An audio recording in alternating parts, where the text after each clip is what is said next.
Isang mapagpalang umaga po sa ating lahat. Welcome sa St. Paul United Methodist Church online morning devotion na ginagawa tuwing Lunes hanggang Biyernes at meron na po tayong face-to-face tuwing Sabado alas 6 sa ating conference room.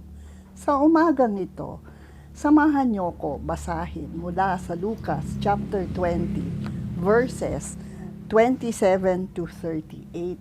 King James Version, kung saan sinasabi, "Then came to him certain of the Sadducees, which deny that there is any resurrection, and they asked him, saying, Master, Moses wrote unto us, if any man's brother die, having a wife, and he die without children, that his brother should take his wife and raise up seed unto his brother. There were therefore 7 brethren, and the first took a wife and died without children. And the second took her to wife, and he died childless. And the third, and in the like manner the 7 also, and they left no children and died. And last of all, the woman died also. Therefore in the resurrection, whose wife of them is she? For 7 had her to wife. And Jesus answering said unto them, The children of this world would marry and are given to marriage. But they which shall be accounted worthy to obtain that world and the resurrection from the dead, neither marry nor are given in marriage. Neither can they die any more, for they are equal unto the angels, and are the children of God, being the children of the resurrection. Now that the dead are raised, given, even Moses showed at the bush, when he called the Lord of the God of Abraham, the God of Isaac, and the God of Jacob. For he is not a God of the dead, but of the living, for all live unto him. Pagpalain nawa tayo sa pagkabasa. Sa umagang ito, mababasa natin na hinamon si Jesus ng mga Sadducees tungkol sa isang levirate marriage. At anong sabi ni Jesus? Gaya ng sabi sa verse 38, siya nga'y hindi Diyos na mga patay, kundi na mga buhay, sapagkat nga buhay sa Kanya ang lahat. They did not believe in the resurrection, and they just wanted to prove Jesus wrong. However, sa umagang ito, let us look at it in a different light. Naalala ko nung ako po'y ikakasal. Nagtanong sila whether ikakasal kami sa Katoliko o sa Protestanteng Metodista. At nang tinanong ko ang aking spiritual advisor na Monsignor, ang sabi niya sa akin, ano ang problema?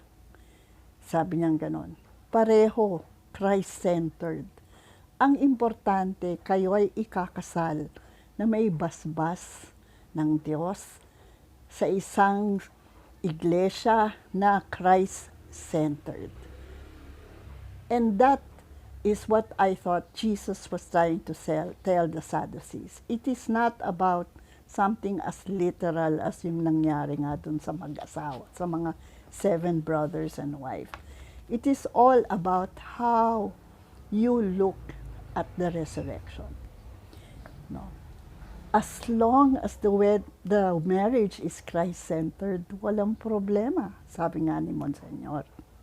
He is trying to tell me, no, that what we should focus on is not on something very literal in text or something that it is parang issue na kasi ang importante, sino ang sinusundan mo at bakit.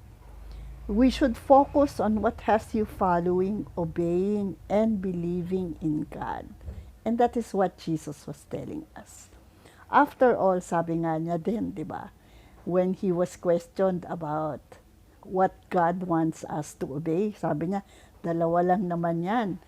10 na ibinaba kay Moses, naging 800 plus, pero 2 lang talaga yan. At yun ay to love God with all your heart, soul, and mind, and to love your neighbor, including your enemies. At sa umagang ito, yun din ang mensaheng dumarating sa akin, gaya ng sabi ni Monsignor.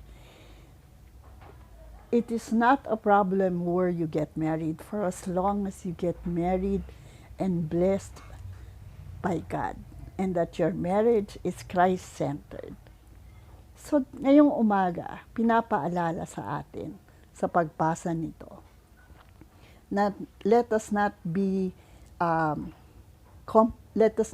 it complicated, no, and let us not argue about how we interpret the text, but let us be of one mind that all God wants us to do is to love Him, to obey Him, and to live the life He has given us according to what He has taught us.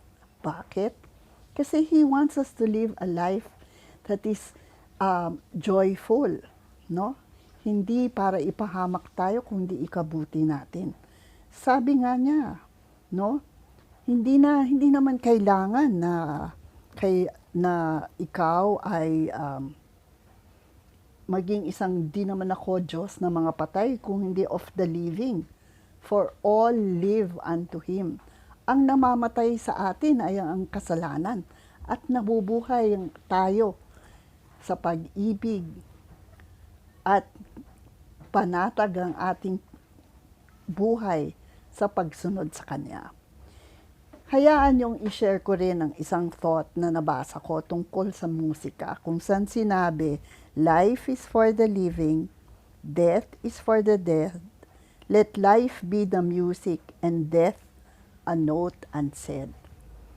Tayo minsan nakikinig sa music at minsan sinasabi nga ng aming choir director, hindi lang basta magbasa ng nota at ikanta to ng tama. Kailangan isa puso ang mensahe ng musika para ito ay makanta ng maayos at ang mensahe nito ay makarating sa nakikinig. At yun din ang ipinapaalala sa atin ni Jesus. Kapag tayo ay nagbasa, kapag tayo may narinig, ang importante, ito ba ay nakakabuti sa iyo? At naiintindihan mo yung mensaheng dumarating sa iyo? At nakikita ba ng tao na ang Diyos ay nabubuhay sa buhay mo? Tayo manalangin. Nagpapasalamat kami, Panginoon, na patuloy niyo kaming pinapaalalahanan na minsan talaga po, masyado naming literal na sinusunod ang lahat. Ngunit ang nais mo lang ay upang maintindihan namin paano ipamuhay ang pagmamahal na inyong pinagkaloob. At Lord, may we not lose sight of you, na tayo ay marating sa kamatayan at bububuhay sa isang mundong may pag-ibig at kapanatagan ng puso at ng isip, na ikaw ang aming sentro, na ikaw ang siyang nagbibigay buhay sa amin, na ikaw ang siyang nagbibigay focus sa aming buhay upang maayos namin ito. Ito po ang aming dalangin sa pangalan ni Jesus. Amen.